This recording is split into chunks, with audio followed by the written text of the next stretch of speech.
commence avec le stamati. Donc on avait dit qu'on travaillerait cette fois 2, 3, 4, pour la main droite en tout cas, sur Ré, Mi et Fa, d'accord? On tient le Do et le Sol, avancé. Donc, allez, je le mets à 85, histoire de progresser un peu, puisque depuis on est à 80, vous pouvez très bien essayer 85. Ok, allez, on le dit déjà. Ré, Mi, Fa, Mi, Ré, Mi, Fa, Mi, Ré, Mi, Fa, Mi, Ré. Je m'attaque au triolet, évidemment, indirectement, bien sûr. Je peux le dire avec les doigts. 2, 3, 4, 3, 2, 3, 4, 3, 2, 3, 4, 3, 2. Ok, pour les doigts, bien. Donc après, alors vous savez que vous écrivez d'abord carrément toutes les notes. Si ça marche comme ça pour vous, de toute façon, chez tous les élèves, ça fonctionne à peu près pareil. Donc profitez-en. Cette méthode-là, elle marche très bien. Vous écrivez carrément Ré, Mi, Fa, Mi, Ré, Mi, Fa, Mi, Ré, Mi, Fa, Mi, Ré. Et vous mettez les au-dessus comme une partition, les doigts au-dessus pour la main droite et en dessous pour la main gauche. La main droite, donc ça va faire 2, 3, 4, 3, 2, 3, 4, 3, 2, 3, 4, 3, 2. Donc, ok, une fois que vous avez votre partition, vous mettez les battements. Donc, sur la première, logiquement, 1 plus 3, donc 4, 7, 10, 13. Ok, puisque c'est toutes les 3 notes. Ok, la 13e étant la dernière, la première, voilà, il y a tout qui correspond. Ok, vous avez mis vos battements, vos notes, vos doigts, tout est prêt, vous mettez le métronome et vous remplissez. Déjà, vous pouvez le dire oralement, comme je l'ai fait. Ré, mi, fa, mi, ré, mi, fa, mi, ré, mi, fa, mi, ré. Ok, on l'applique. Et en l'appliquant, vous pouvez très bien le décomposer par triolet. Premier triolet, ré, mi, fa, mi. Mi, fa, mi. Ah non, j'ai assourdi. Je recommence. Ré, mi, fa, mi. Voilà, par exemple. Ok. Deuxième triolet, mi, ré, mi, fa. Troisième, fa, mi, ré, mi. Dernier, mi, fa, mi, ré. Allez, par 2 triolets plus une noire. Ré, mi, fa, mi, ré, mi, fa. Je joue. Ré, mi, fa, mi, ré, mi, fa. Et la fin donc, fa, mi, ré, mi, fa, mi, ré. Et voilà, allez le tout. Ré, mi, fa, mi, ré, mi, fa, mi, ré, mi, fa, mi, ré. Ok, voilà, terminé. Pour la main gauche, donc, les doigts sont différents, les notes sont les mêmes, ok? Ré, mi, fa, mi, ré, mi, fa, mi, ré, mi, fa, mi, ré. Les doigts, donc, 4, 3, 2, 3, 4, 3, 2, 3, 4, 3, 2, 3, 4. Méfiez-vous, c'est la formule inverse, logiquement, d'accord? Ok? On y va. 4, 3, 2, 3. 3, 4, 3, 2. 2, 3, 4, 3. 3, 2, 3, 4. La totale. 4, 3, 2, 3, 4, 3, 2, 3, 4, 3, 2, 3, 4. Ok, voilà, on a tout, d'accord? Ça, voilà, maintenant vous connaissez, il n'y a plus qu'à, ok? D'accord? C'est toujours la même méthode qui revient, c'est une méthode qui est rigoureuse et qui vous oblige à suivre le battement, suivre les temps. Alors après, je me souviens aussi ce qu'on avait dit, c'est par rapport à la fluidité des enchaînements entre les noirs, les croches et les triolets.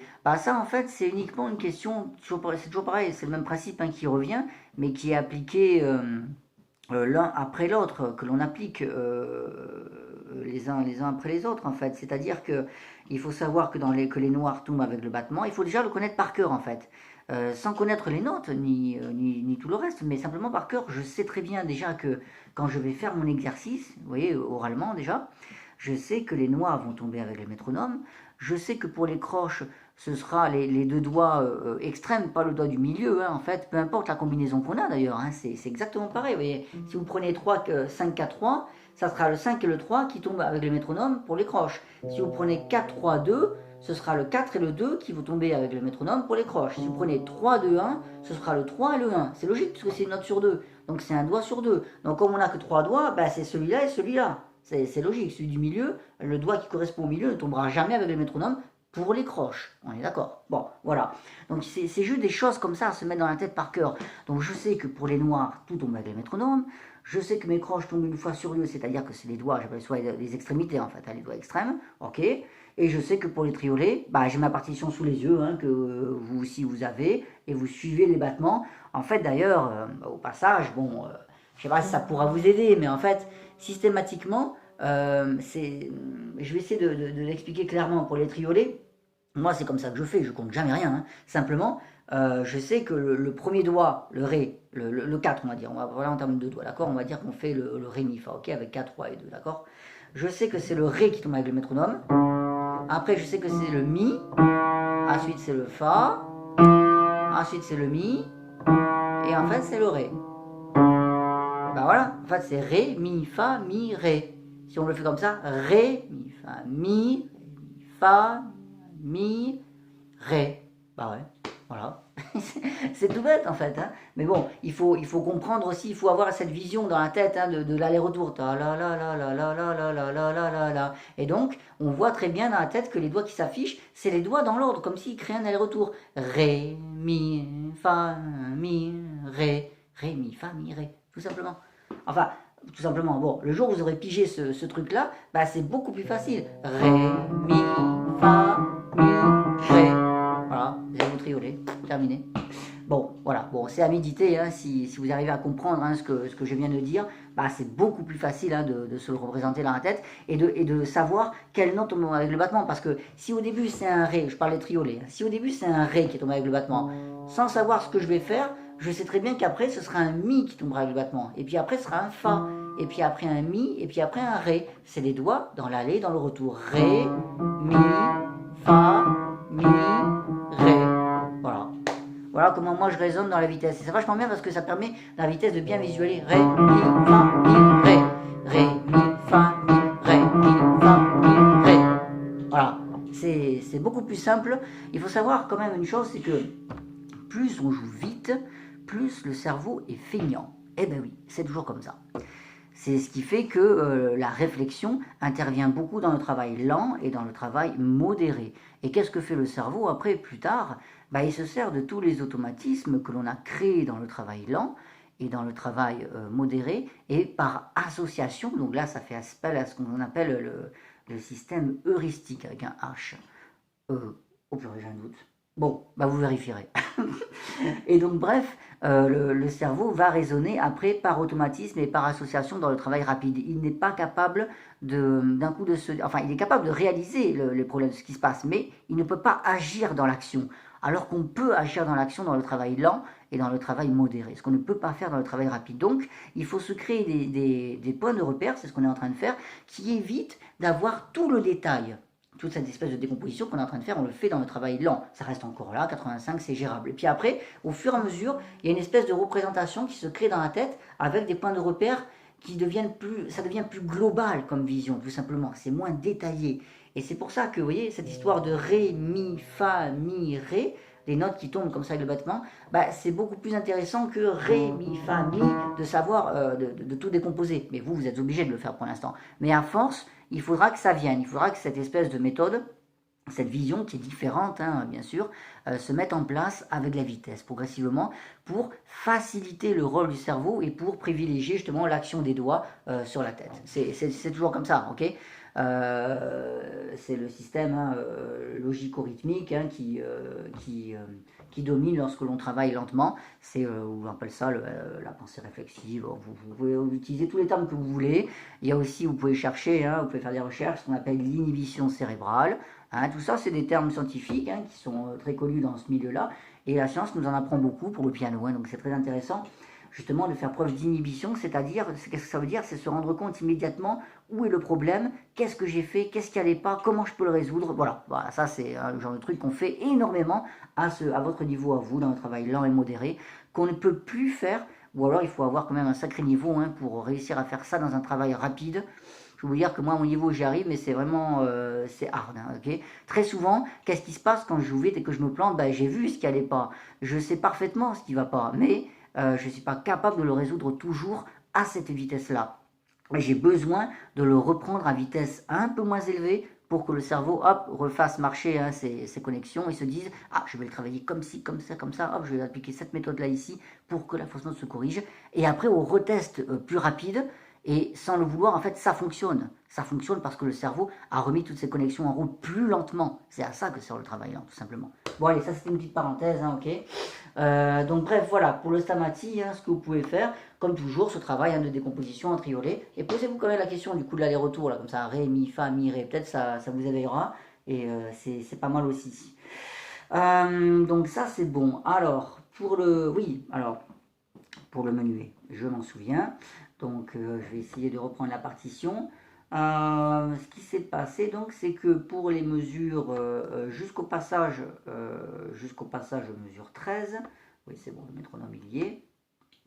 et ben, ça fonctionnait plutôt bien, votre rythme, quand vous faisiez les mains ensemble.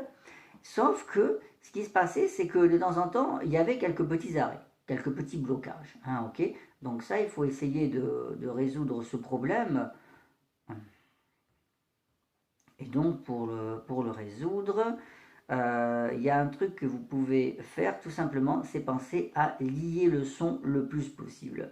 Pourquoi? Parce que très souvent, lorsque le rythme ne va plus, et bien, très souvent, j'aurais pu entre les ractions, c'est pas grave. On voit que, par exemple, ça donne ça.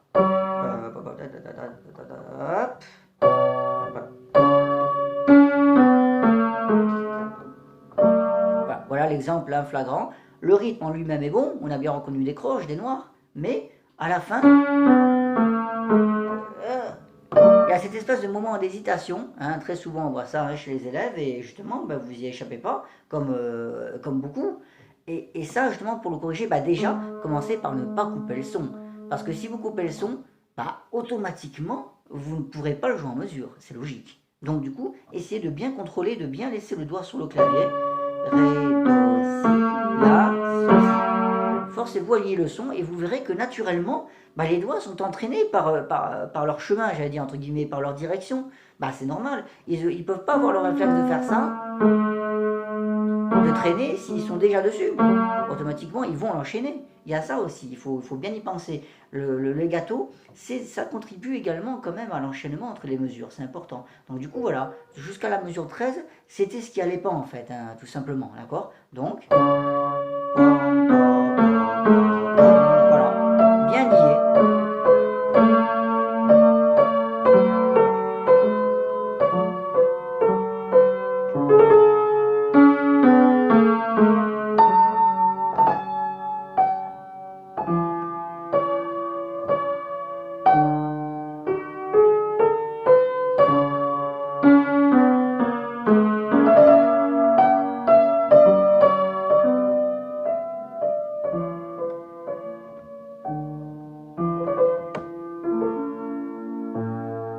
Voilà pour ce passage-là. Bref, ok.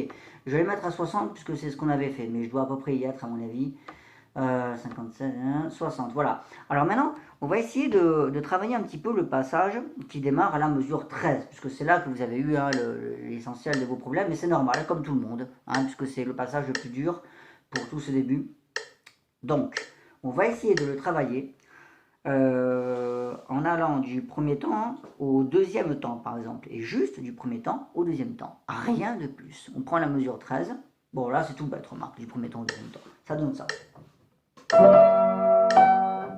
C'est tout. Voilà, je vais aller du premier temps au deuxième temps. Ok, bon, si c'est bon, vous continuez la suite. Maintenant on va aller du premier temps au troisième temps. C'est tout. Voilà, du premier temps au troisième temps. Je refais. Ok, maintenant je fais la mesure entière et j'enchaîne avec le premier temps de la mesure suivante. Pardon, c'est ciré au passage, pardon. Voilà. Ok, maintenant je prends cette mesure plus 2 temps de l'autre mesure, la mesure 13 plus les 2 premiers temps de la mesure 14.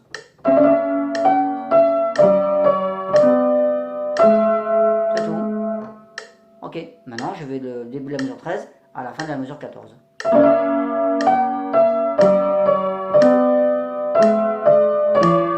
tout. Ah oui, parfois il faut savoir s'arrêter en plein milieu des croches pour avoir exactement le bon point de repère qui tombe avec le battement. C'est important, d'accord? Donc voilà une méthode qui paye. Alors là où je vous rejoins, c'est que d'abord il vaut mieux essayer de le faire sans métronome, ok, mais il y a un moment quand même où il faut se stimuler en quelque sorte et stimuler les doigts pour que la vitesse augmente légèrement, pas trop non plus, mais pour que ça corresponde à peu près à 60, vous voyez, il faut être malin. Vous voyez, si je le fais par exemple lentement, allez, je fais juste ça par exemple, vous voyez. Bon ok, bon, c'est bien ce que j'ai fait, mais c'est un peu trop lent, c'est pas exactement en mesure. Je me dis, attends, mince, ça c'est juste une noire, ça c'est des croches, donc les croches sont un peu plus rapides quand même. Hop. Voilà, vous voyez, c'est aléatoire comme rythme, mais déjà, on a quand même une petite représentation de ce rythme dans la tête. On se dit, attends, ça c'est juste une noire, c'est pas une blanche, je vais pas attendre 3 heures dessus. faut quand même que je fasse le sol rapidement. Hop, ça c'est les croches après. Elles sont pas très lentes les croches quand même. Hop, hop, allez. Vous voyez, il y a une espèce d'assimilation du rythme sans le métronome. Hein, voilà, il y a ça qui doit se mettre en place. Et au fil, au fur et à mesure, en fait, hein, au fil des répétitions, eh ben, cette assimilation du rythme, mais il faut vraiment bien regarder le rythme, hein, bien sûr. On peut en effet le faire comme ça, sans métronome. Et au bout d'un moment, on atteint une certaine vitesse qui fait que finalement, ça correspond quasiment à ce qu'on a au métronome. Voilà, là on y est. Voilà. Et si on a bien réfléchi au rythme quand on ne faisait pas le métronome, eh ben on a quand même déjà une forme, on n'a pas vraiment le rythme exact, il n'est pas parfaitement précis, mais on a quand même une bonne représentation de ce rythme et on va l'ajuster avec les battements, avec ce genre de méthode, hein, comme je viens de vous le montrer juste avant, où on essaie d'aller d'un battement à l'autre, mais pas trop, ok. Il ne faut pas surcharger en fait la tête, parce que sinon, au bout d'un moment, on débloque, on ne sait plus exactement où on en est, il y a trop d'informations à la fois, qui se superposent, comme on dit, ouais. Donc voilà, ça c'est une bonne méthode, vous pouvez l'appliquer dans ce passage-là, comme vous pouvez d'ailleurs l'appliquer absolument n'importe où, dès que vous avez un problème de rythme, hein, ok, d'enchaînement, enfin le rythme et l'enchaînement c'est lié, hein, de toute façon, d'accord. Ça ok, alors après, rien ne vous empêche, par exemple aussi, ça c'est très bon, d'aller encore plus dans le détail avec ce genre de méthode, et par exemple, donc toujours le passage mesure 13, hein, pour donner exemple concret, ok. Ok, bon qu'est-ce que j'ai fait là? J'ai fait finalement la mesure 13, depuis le début de la mesure 13, et je me suis arrêté sur le premier battement, premier temps, pardon, de la mesure 14. Bon, ok, mais imaginons, on va prendre le cas précis, que le problème n'est pas au début de la mesure 13, mais le problème est à la fin de la mesure 13 et au début de la mesure 14, c'est-à-dire précisément sur le troisième temps de la mesure 13 et dans son enchaînement au premier temps de la mesure 14. Dans ces cas-là, il ne vous servira pas à grand-chose de reprendre à chaque fois au début de la mesure 13. Prenez carrément en plein milieu de la mesure. Là, c'est intéressant, parce que ça va vous obliger à créer des points de repère que vous n'avez pas forcément. Si vous prenez sur le troisième temps de la mesure 13, de mémoire, hein, pardon, parce que j'ai plus la partition, et que vous enchaînez au début de la mesure 14, ça devrait donner un mi bémol à la main droite avec un sol main gauche. En gros, voilà ce que ça va donner. Ça, ce que je viens de faire, juste ce tout petit fragment, ça correspond donc au troisième temps de la mesure 13 enchaîné au premier temps de la mesure 14. Ok. Et imaginons que c'est comme par hasard pile là que vous ralentissez. Commencez pas à reprendre le début de la mesure 13. Comme ça. Ça, cet élément-là, il ne vous servira à rien. Ce qui vous servira, c'est ça. Juste le passage, vous voyez, il faut apprendre vraiment à localiser au maximum pour créer encore des nouvelles collections, entre guillemets. C'est comme ça, ok? Parce que très souvent, les élèves se disent « Ah, j'ai appliqué la méthode, je suis allé depuis le début de la mesure jusqu'au premier temps de la mesure suivante. Bon, je l'ai fait 10 fois, mais à chaque fois, il y a eu un petit problème en plein milieu de la mesure. » Oui, prends exactement ce qui ne va pas, c'est-à-dire le milieu de la mesure, ou la fin de la mesure, peu importe le cas. Là, je montre la fin de la mesure enchaînée au début de la mesure suivante. Bon, ok, voilà, ça. Ça, je le rabâche plein de fois, je mets mon métronome. Pam, pam, pam, pam. Voilà. Et c'est parti, on refait. Voilà, ok, une fois que ça c'est fait, j'ai bien assimilé, je regroupe le tout, je recommence au début de la mesure 13. Voilà. Bon, après, c'est encore autre chose. Mais voilà, il faut donc, bref, apprendre vraiment à localiser exactement ce qui ne va pas. Pas de manière générale de dire « Ah, il y a eu une mesure là où c'était pas génial, mais je sais pas exactement ce qui s'est passé. Ah, le jeu c'est pas, ça c'est pas bon. » Il faut essayer vraiment d'aller beaucoup plus en profondeur. Ouais. Et c'est comme ça que vous allez vraiment exploiter de plus en plus hein, les méthodes et les appliquer de plus en plus précisément. Ouais. Ok, à des endroits très précis. C'est stratégique hein, le piano, il faut le savoir. Enfin, l'apprentissage du piano. Ok. C'est vraiment se rendre compte immédiatement de ce qui ne va pas, pourquoi ça ne va pas et où exactement ça ne va pas. C'est toujours très précis, hein, toujours. Ok. Voilà, ça c'est un bon truc à appliquer aussi. Ok. Alors après, oui, il y avait, je me souviens, la fin du morceau. C'était ça là. Ok. Le mordant. Qui en plus se trouve sur un rythme croche de double. Ah, c'est la totale, évidemment. Hein, ok. Donc, allez, on y va.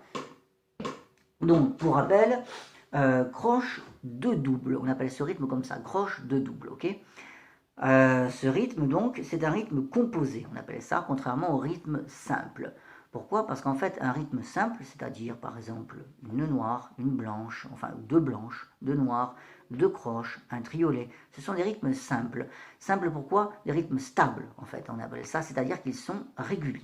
Je vérifie en même temps, juste, ouais, c'est bon.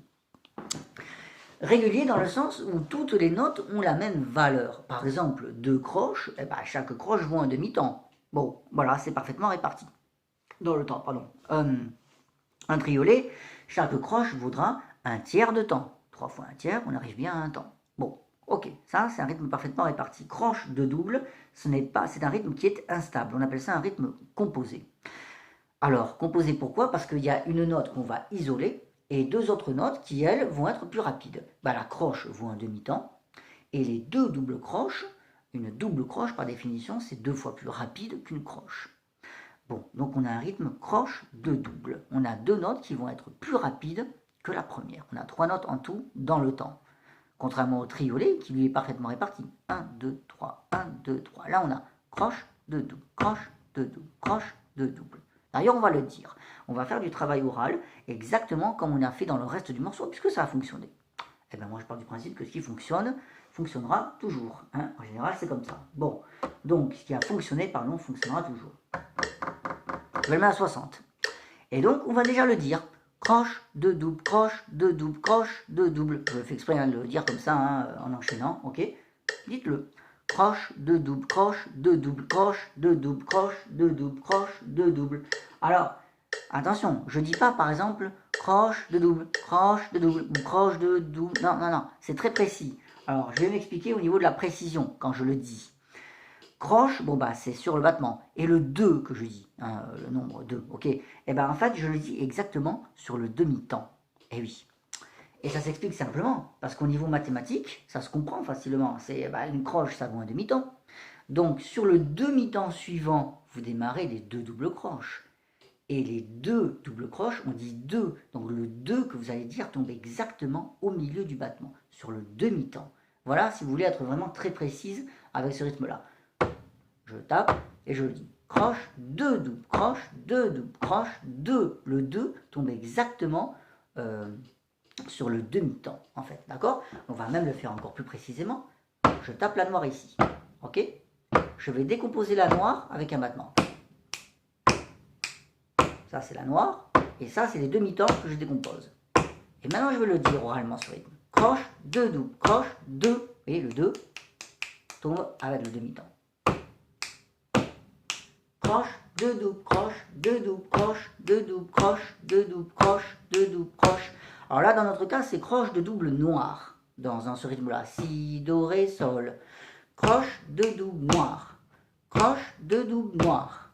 Si, do, ré, sol. Vous pouvez le dire. Si, do, ré, sol. Le si bémol. Si, do, ré, sol. Si, do, ré, sol. On y va. Si, do, ré, sol. Si, do, ré, sol. Si, do, ré, sol.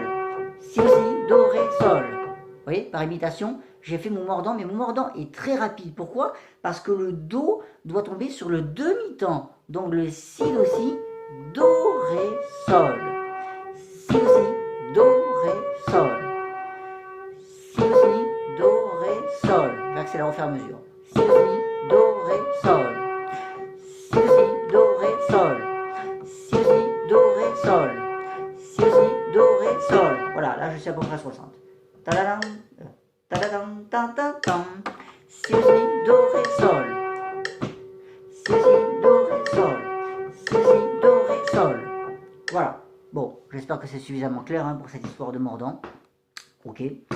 Voilà, donc simplement arriver à décomposer le temps en deux parties égales, sachant que dans la première partie de ce temps, la première demi-partie, le premier demi-temps, pardon, vous aurez le si, do, si. Et dans la deuxième partie de ce temps, le deuxième demi-temps, vous aurez do, ré et le sol pour enchaîner. Commencez pas à faire ré, sol. Non, ré, sol. Ré, sol. Il faut que le sol, la noire suivante, s'enchaîne. Si, si, do, ré, sol. Si, si, do, ré, sol. Ta-da, ta-ta-tam. Bon, voilà. Ok.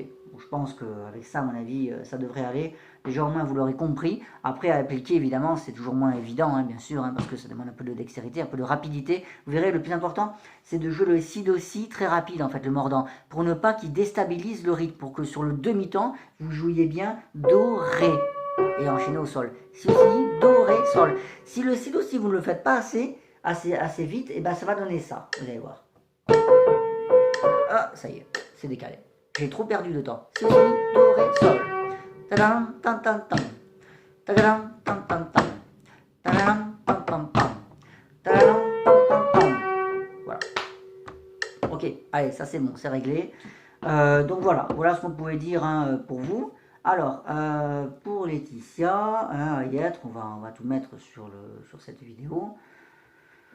Tac, tac, tac, tac. Alors, qu'est-ce qu'on avait? Oui, alors pour Laetitia, je me souviens que, alors au niveau du rythme dans le menuet, eh ben, le rythme en lui-même, donc des mains séparées, hein, je parle hein, pour l'instant, ton rythme est bien, il n'y a pas de problème particulier, on reconnaît bien tes croches, tes noirs et tes blanches pointées. Simplement, tu n'arrives pas encore bien à enchaîner les différentes mesures. Donc tu devrais essayer de travailler dans ce sens-là, c'est-à-dire te forcer à enchaîner le temps suivant, ou la mesure suivante. Enfin, ça dépend du cas de figure. Hein. Allez, si on prend par exemple, le fameux passage mesure 13, hein, puisque c'est toujours ça le plus difficile hein, en général, d'accord?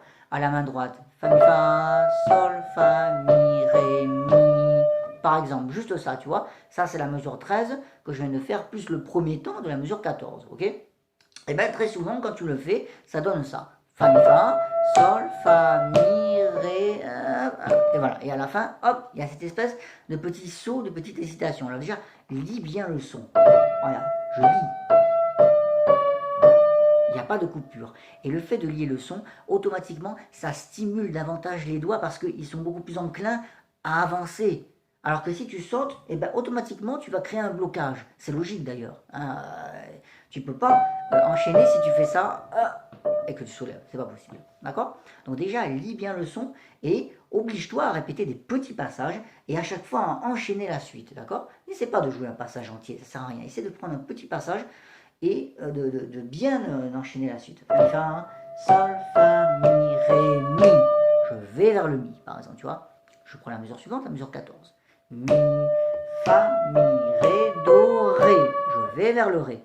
Je me force à finir ma phrase. Je ne m'arrête pas en plein milieu et je saute. Non, je vais jusqu'au bout. Ok. Donc voilà ce qui te manque, hein, tout simplement, puisque le rythme en lui-même, il est bon, tu l'as parfaitement compris. Bon, voilà, ok. Alors évidemment, tu peux t'aider du métronome parce que c'est ce qu'il y a de le plus finalement. Au-delà même du fait que ça aide, c'est surtout un indicateur en fait dans les fautes de rythme, le métronome. C'est un gros avantage, c'est-à-dire que tu l'entends et tu te poses la question, tu dis attends là, ma note elle est tombée avant ou après le battement? C'est pas bon, elle devait tomber avec le battement. Imaginons le cas, d'accord? Et si ma note est tombée avant le battement, bah, ça veut dire que j'ai joué trop vite. Si elle est tombée après le battement, bah, ça veut dire que je n'ai pas joué assez vite. Donc c'est un excellent moyen, le métronome, d'arriver à ajuster, déjà de comprendre ce qui va ou ce qui ne va pas, et d'ajuster la vitesse, en fait, si tu veux. Ouais. D'accord? Donc je te conseille hein, évidemment de faire ça, tes mains séparées au métronome. Et donc, ceci dit, bon, quand même, tes mains séparées sont bonnes, et donc maintenant, il faut vraiment que tu insistes beaucoup sur les mains ensemble. D'accord? Puisqu'on voit que notamment dans ce passage-là, ok, c'est là qu'évidemment, les problèmes arrivent en synchronisant les deux mains. Ok?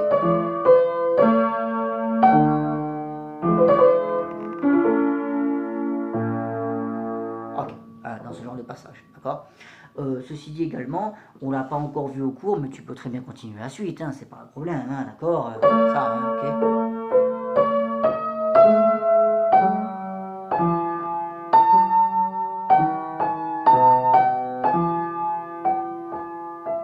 Bon, ok, etc. D'accord?